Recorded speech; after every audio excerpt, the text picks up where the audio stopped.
Here. Jason Lanier, Lansdale Borough.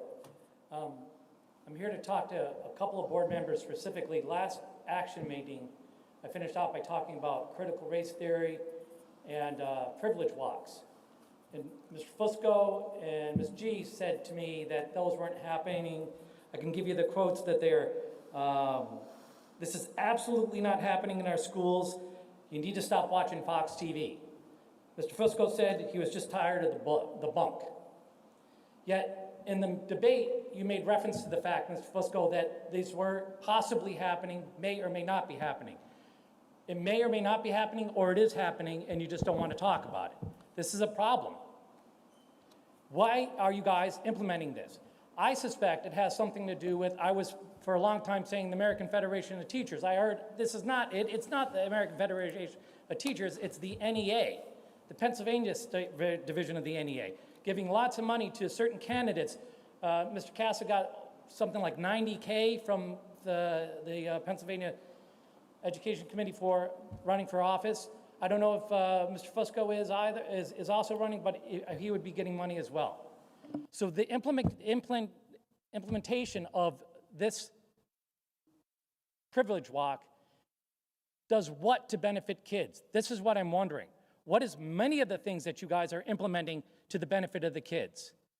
And you tell me you're not implementing CRT, yet you're purchasing books that are proclaiming CRT and backing it and talking about the advantages of it. One of the books you have is Anti-Racist Baby by Abram F. Kendi. I don't know, have you guys read what his anti-racist book and what he basically concludes? That there's good racism and bad racism? To me, that doesn't make sense. It's all bad racism. Why do you have these books in the school? Why are you implementing this kind of thing in the school? Why do you look to divide the kids into sections or groups and then part them against one another in order for one group feel better, one group feel less? How is this benefiting anybody? You really need to come to grips with this. There's a whole lot, in fact, a whole lot of books in our libraries which really have no business being there. A bunch of them talk about critical race theory and talking about how good it is. A bunch of them talk about very sexually explicit content. And if there's any parents here who have kids currently in the audience, you might want to step out when people start talking about the books that are in the school district. You'll be glad I'm telling you right now. It's horrifying what you'll read. Thank you very much. To hold such public office. Some other things. Jason Lanier commented on privilege walks. Yes, I agree with what he said. It happens in schools. It happens in classrooms, guys. You don't have to say it may or may not have happened, because it happens. I know it happens. I talk to people, talk to parents, students who've seen it. It happens. And I don't agree with it. I don't think privilege walks are constructive at all towards building a multicultural, more understanding community. I mean, think of the kid that's up against the wall, who has nothing, who doesn't move, who doesn't have any of these privileges. How do you think they feel when they see their classmates ahead of them, and then when everyone sees them, they know that this kid has nothing? You know, it just makes people feel bad, and I don't agree with it. Thank you. Go ahead, sir. Hello, my name is Stephen Ross. I live in Hatfield Township, and my son and daughter attend A.M. Culp Elementary. Last year in 5th grade, my son Ben Ross had Mrs. Chappelle, or Miss Chappelle.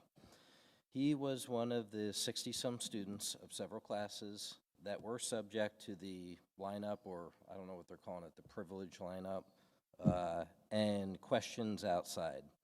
He came home to us with concern and told us what Miss Chappelle had done, and one of Ben's other teachers had come up to Ben after the fact and asked him what that was all about. You know, he explained to us that they'd line up against the wall, and if they said yes to a question, they were to step forward. And apparently she was speaking to them through like a mini megaphone. I guess one of the first things was she pulled a Band-Aid out of her pocket. I guess it was a tan colored one. Some of the kids stepped forward, some of them didn't. He said that one of the girls in the class got yelled at and told to stand back because she wasn't the color of the Band-Aid. Apparently she was an Indian girl, so didn't quite match the Band-Aid. Then the typical questions: do you have an iPhone? Do you have a smartphone? Blah, blah, blah. Do both your parents work? Are your parents married? Do they live at home? All questions that I just don't find he has to let anybody know what is behind private doors. It's personal information. Besides the fact that it made a lot of the kids feel very uncomfortable in class. I mean, you have kids back up against the wall, middle, and somewhat up front. So, you know, if my son's up front, is he supposed to feel guilty because him and his mom work harder or do the right things? Maybe we get lucky, maybe we don't. Some people don't always get lucky, I get that. But, you know, is my son supposed to feel guilty because he's ahead and they're not? I mean, they all just want to be friends. None of them talk about color or where they're at in their life. Neither did I when I went to school. We were just nice to the kids. We were taught, treat other people how you want to be treated. Nothing was made into this world where we have to make up more stuff to say we have to be equal. I don't get that. But anyway, there were other things. Well, I guess I kind of talked myself out of time here.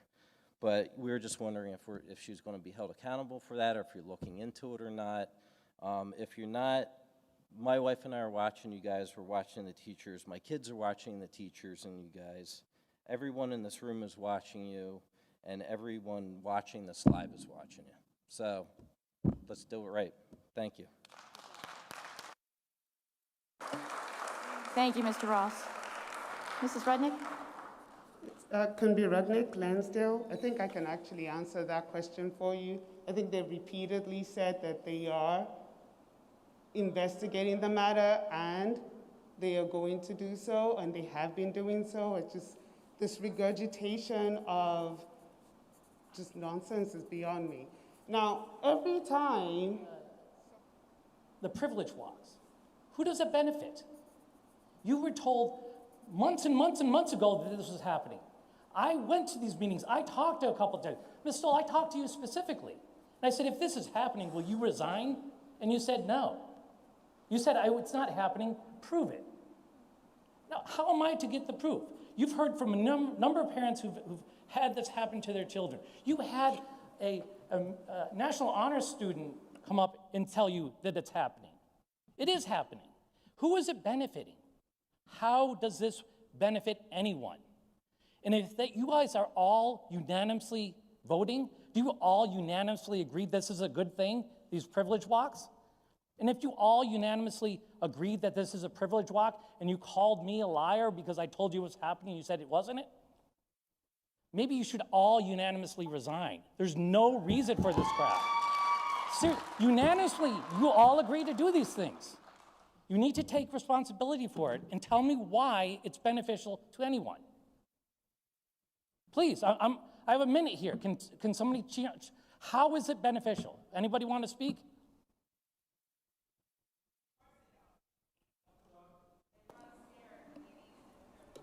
You're out of order.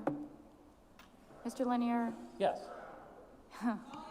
No, stop. Mr. Lanier, if you have any more comments, No, you can. I have 40 seconds. I wanted to hear why it's beneficial. Your opportunity is to Mr. speak, not to Lanier. stand there in silence. Do you have Excuse anything me, else to I'm say? not talking to you, Mr. Summers. I'm asking the board whether or not they have some way to describe why this is positive. Mr. Lanier, we've told you before that we are not here to debate you right now. You Right. have public comment. I know. So if You'll wait till I finished- sit down, and then you'll sit up, mischaracterize what I'm saying, imply that I'm lying, and yet you've seen people come up and tell you, you've had students come up and tell you, and yet you still tell me I'm lying, and you won't accept responsibility that this is actually happening.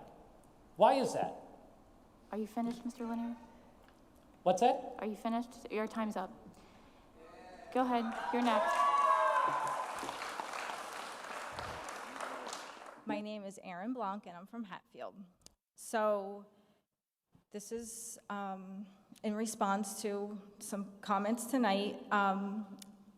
We've gone from It didn't happen, it definitely didn't happen, you're lying, to it may have happened, we're investigating, to yes, it happened, students telling us it happened, a parent telling us it happened.